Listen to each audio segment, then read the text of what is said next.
So, a few months ago, a YouTuber I fuck with by the name of Friendly Space Ninja made a video talking about the worst teen dramas of all time. And I also made a video around that time that didn't do really well on the channel that talked about the problems with teen dramas in 2023. So I always plan to circle back around and do a video on what I think are the best teen dramas of all time, as far as like capturing viewers' attention, the spectacle of it all, the popularity of it back then, like is it able to hold up till today and things like that. But I decided to switch it up and just talk about the 5 best particular seasons from any teen dramas of all time. Now, a few things first. Of course, I haven't seen every teen drama to ever exist. It's just not possible. So a lot of your favorites might be left off the list if I'm being honest. And 2, I couldn't go back and watch a season from all of these shows. So a lot of this is based off memory and what was happening in the moments when I was watching it. So you could tell me if your feelings were the same when you were watching some of these shows. But for the most part, this is based off memory. Because you have to think, if I have to go to season 4 of a particular show, I can't just jump into season 4 without remembering what happened in the first 3 seasons. And if I do that for every single show, then come on now, this video would never come out. But like I said, we're going to be talking about what I think are the 5 best seasons of any teen dramas ever made, based off what I've seen, of course. I also want to say a lot of your favorites would definitely be left off the list because there's a lot of popular teen dramas that I just think aren't good, like at all.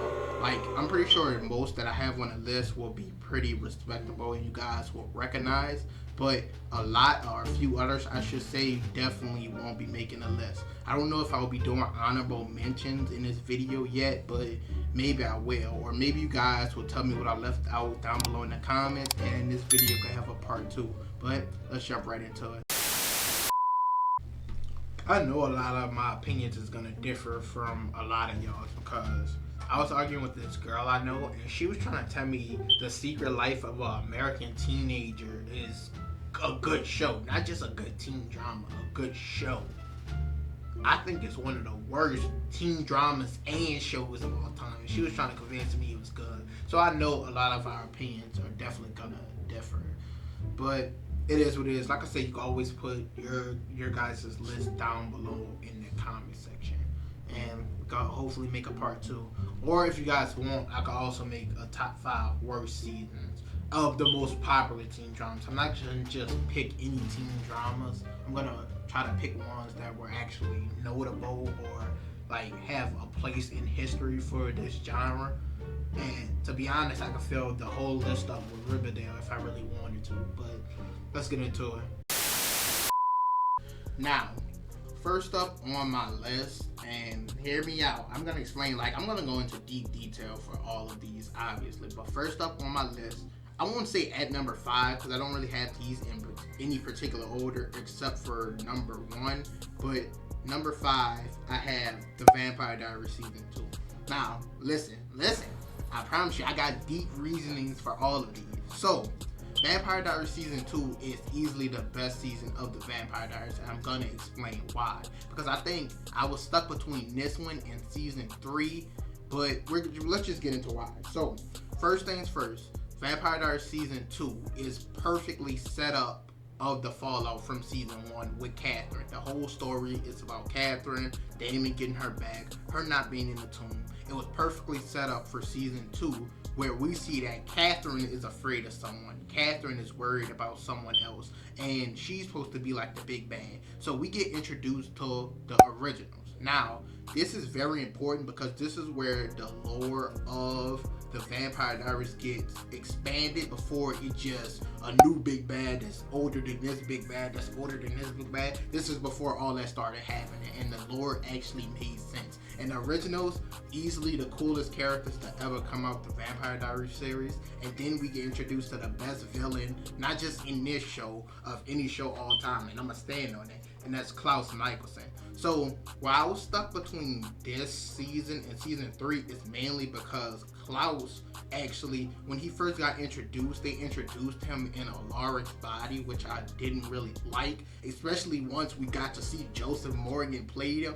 It just seemed like a missed opportunity to introduce him like that. And of course, we got way more of him in season 3 than season 2, but there's so many moments in season 2 that just stand out. Like Elijah, the moment where he's outside watching them and he throw all the quarters into the window when they were at the coffee shop. That shit was dope as fuck. Where they thought they killed Elijah, but they didn't really kill him. They didn't know he was an original. They gotta keep the dagger. And then the biggest thing of all that I felt like is the reason why this is the best season of all time, or at least for the Vampire Diaries, is because the villain won.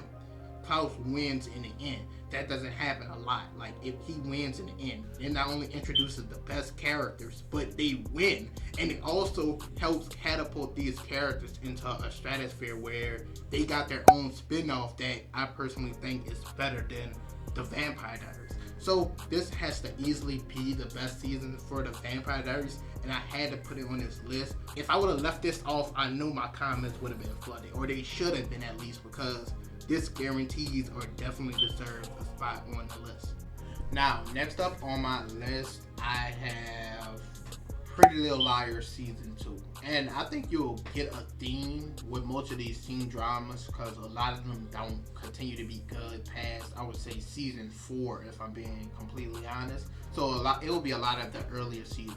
But kind of like Vampire Diaries, Season 2 of Pretty Little Liars expanded perfectly on what was going on in season 1, the suspense, the horror, all the evidence, the details. It's before we figured out they didn't know what the fuck was going on either. They had absolutely no plan for what they were trying to do with these characters, for who was gonna be This is before all that. So this is when the shit was still good. It's still hype. Week to week, we're trying to figure out what's going on, connect the dots, put all the details together.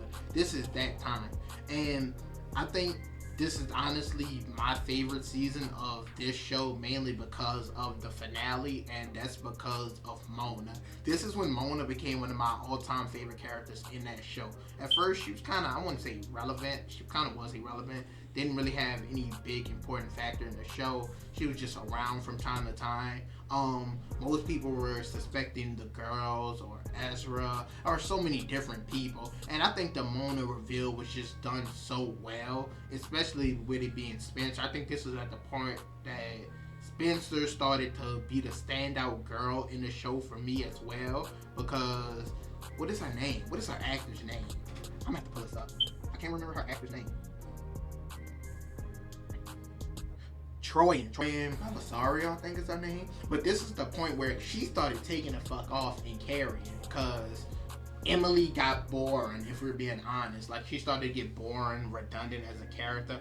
Arya, her in a relationship with Ezra was kind of throwing me off the entire show, so I tried not to focus too much on her. But Hannah, she was still good, I guess, because she was Mona's best friend, so she had a lot of tie-ins with Mona being revealed as But once again, this season just perfectly follows up season 1.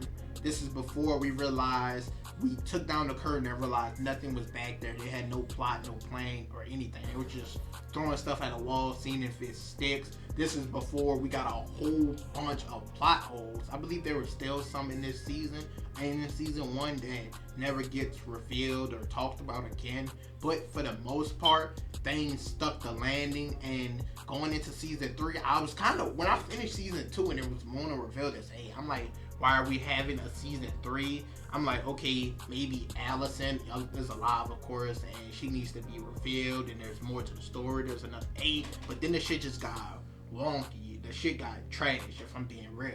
So season 2 was just the high point for all the suspense of everything. And I also think I had to put Pretty Little Liars on this list because a lot of new teen dramas try to emulate a lot of things that they had going on and just don't do it as well, because their story makes sense, but it's not as in depth or in detail or anything like that.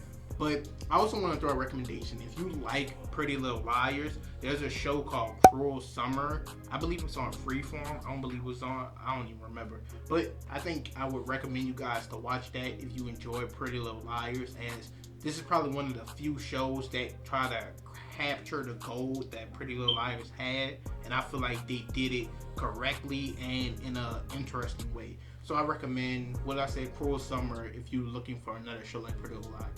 But yeah, season 2 of Pretty Little Liars had to be on this list. We all was fucking trying to figure out who was A. Like it just was like we were all doing it. So I had took a break to eat type shit. Took a quick intermission, and it's currently like 2:20 in the morning. So I think we need to kind of speed this up. And also I turned on my light and turned off the LED light because I didn't know if that shit was fucking with y'all eyes. Y'all can let me know if y'all vibe with it so I can put it in more videos. But next up, number 3 on the list, we have Riverdale. Boy, stop. Come on now, bro. The death of Riverdale in a few weeks. We rolled up that Riverdale pack in less than 4 fucking weeks. I'm making a whole video on Riverdale. Be ready for that. The real number 3 on this list is, and I just want to say this because I know a lot of people will probably be mad because this is probably the newest show that I have on this list, and it's Sex Education Season 1. Now, hear me out. Like I said, a lot of people are going to be mad because a lot of their favorites won't make my list. Like, it's just not happening. And let me explain why. So, Sex Education Season 1. I feel like most shows or movies in general, but especially with teen dramas, they do this thing where they have the same stereotypes, the same character tropes and arcs and development over and over again. And I feel like Sex Education does that with the character tropes, but they play on them nicely. Like, it's more intriguing and fun to watch. Like, the premise of the show is good in general, but I feel like they're not trying to be too serious. It was kind of like surprising going into it because I like what the show is about, but like they play on the stereotypes and tropes well. They develop a good majority of the cast. The development of each of them is done pretty well in my opinion. And also, I think this is one of the few teen dramas where I actually feel like, maybe other than Euphoria, but where I feel like a good majority of the cast are talented actors. They're good. Because most teen dramas of the past, they're just watchable, and it's like 1 to 2 actors carrying everyone. So, I don't know. Maybe, I don't know. I really can't explain it no better than that. It's not anything particular about the show. Like I said, they play off the tropes well. A good majority of the actors are good. A good majority of the characters are fun to watch and are enjoyable. And in the later seasons, it feels like it's too many characters a little and a lot going on. But early on, it feels like it's enough room for everyone. So that's good as well.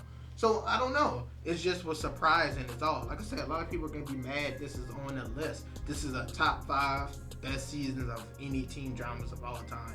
But once again, the new era of teen dramas are dying, and Sex Education surprised me. But speaking of that, when is Sex Education Season 4 coming out? Is it getting delayed because of the writers and actors strike? Because if so, I'm going to be pissed because I feel like we've been waiting for this season for a year. So let me look that up right quick. Okay, cool. It's a Sex Education Season 4 will be released in September 21st. And it's the last and final season, which is good because I believe I said earlier in this video, teen dramas past Season 4. Season 3, really. I know what's crazy? I went into this list with only 4 shows. Like, I went into it with my number 1, the one I'm for sure going to talk about last. But I only chose 4 shows.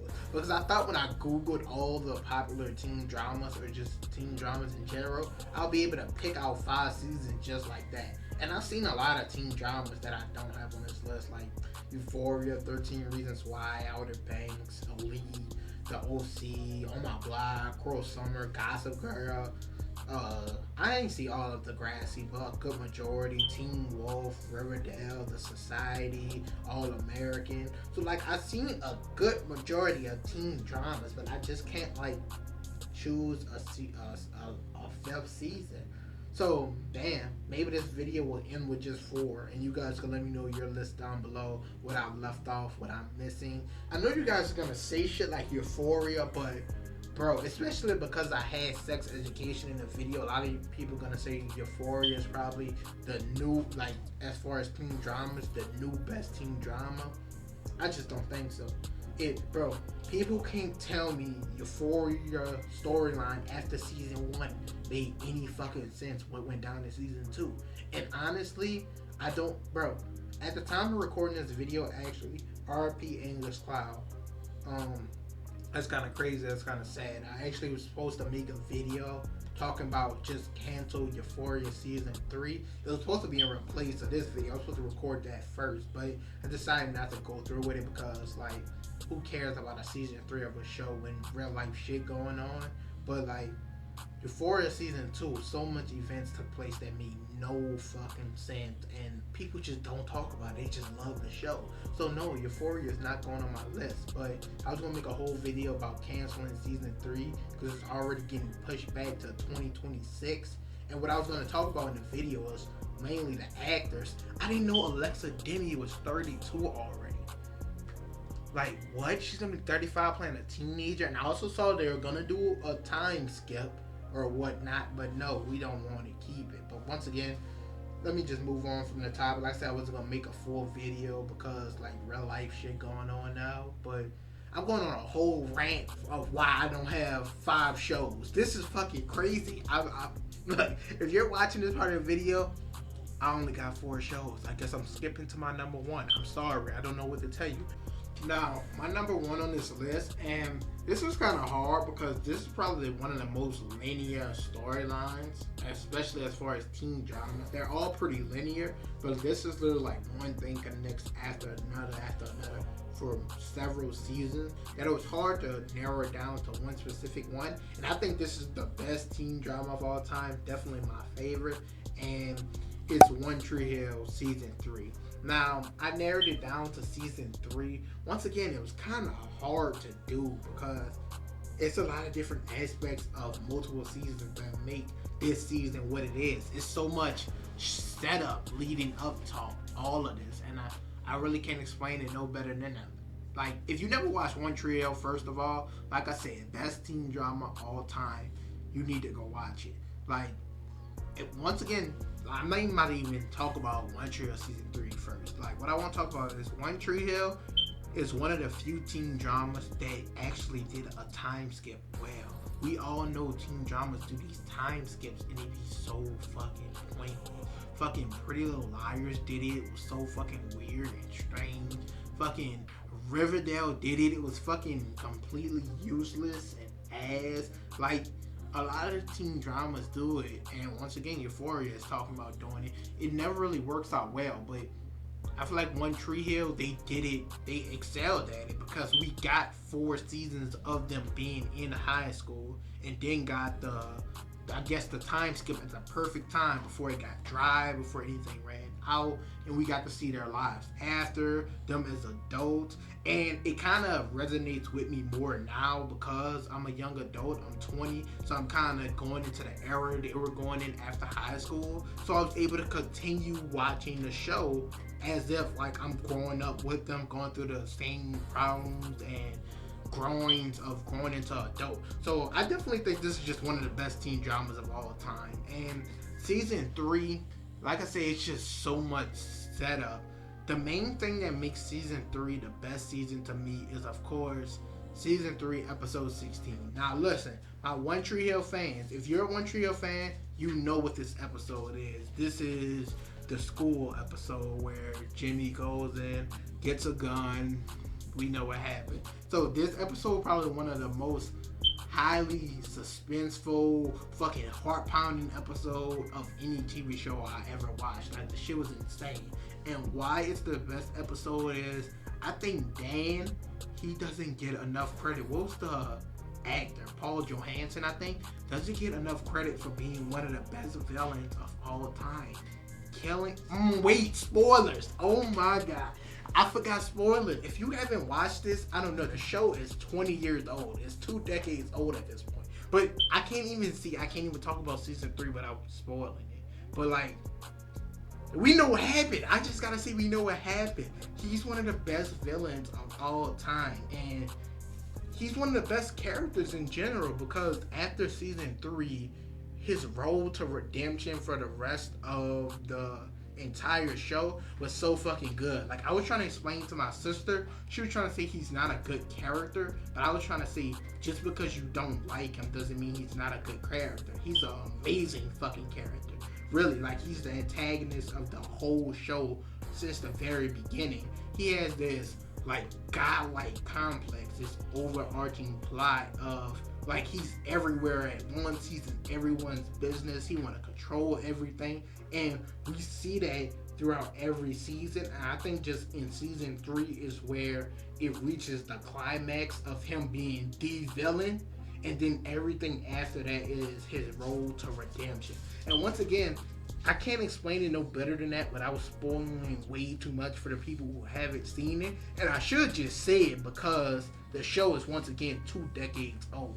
But I don't know, his character in all and how his actions reflect upon, of course, Lucas, Nathan, how it even reflects Lucas, the whole situation of the school shooting, how that whole situation reflects upon Lucas and Peyton's relationship, even though he's dating Brooke. It's just a lot of cause and effect that happens in season 3 that catapults the story into the direction it's going for the rest of it. So I really can't put it no better than that without spoiling it too much. But once again, One Tree Hill season 3 probably the best season of any teen drama all time to me. But it's definitely the best teen drama of all time, and I'm not debating that.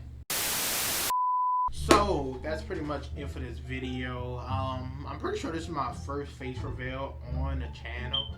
And unless you guys check my Instagram or Twitter in the description down below, go hit the follow.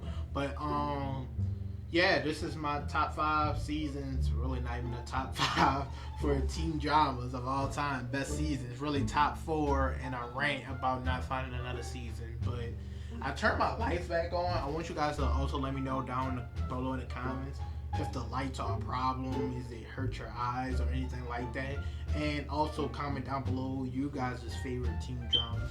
Comment any that I didn't mention. I'll let you know if I've seen them or if I need to watch them and give them a chance. And this list could be totally different in a few months, if I'm being honest. But yeah, that's my list. What did I have?